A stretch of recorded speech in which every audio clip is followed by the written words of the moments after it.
we've got some breaking news into us here at CNN U.S. The U.S. is sending combat troops to a hotspot in Africa. Let's go to the Pentagon to our correspondent, Chris Lawrence. Chris, what do you know?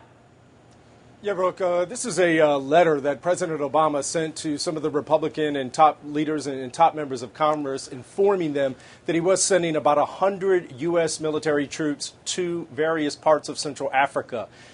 Basically, the first combat team deployed 2 days ago on Wednesday, and they also went with a complement of headquarters, logistics personnel, communications specialists to support them.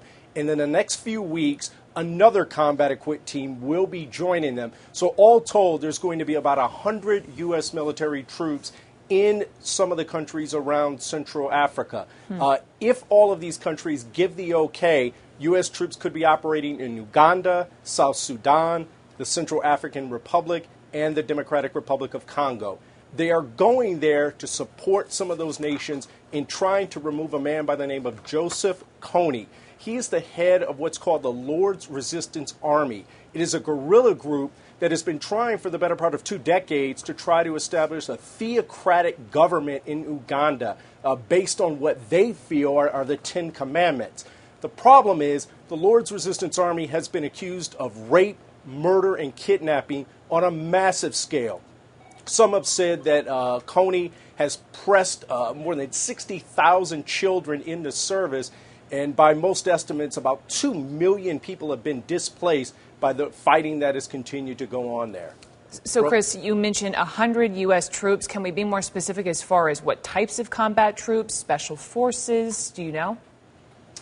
We don't have that level of specificity yet, but you can imagine in a mission like this, if not making up the entire team, that some special operations forces are included in that mix. But again, you've also got logistics, you've got communications, all the things that are needed to support those troops. Now, in the president's letter, it says they are not going to engage the Lord's Resistance Army directly, that they're there for information, advice, assistance.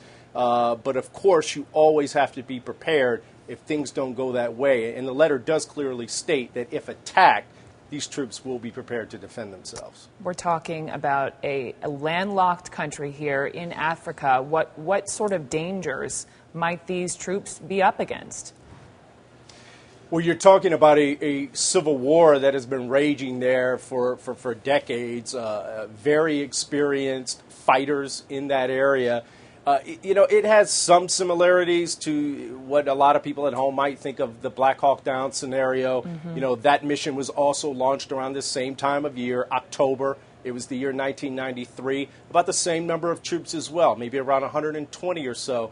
But a very different mission. Those troops are going in there to capture some of the top lieutenants of a renegade warlord. On the face of it, and again, we need to drill down and get some more detail, but on the face of it, this seems like a broader mission to assist some of these countries in removing Joseph Kony and the heads of the Lord's Resistance Army.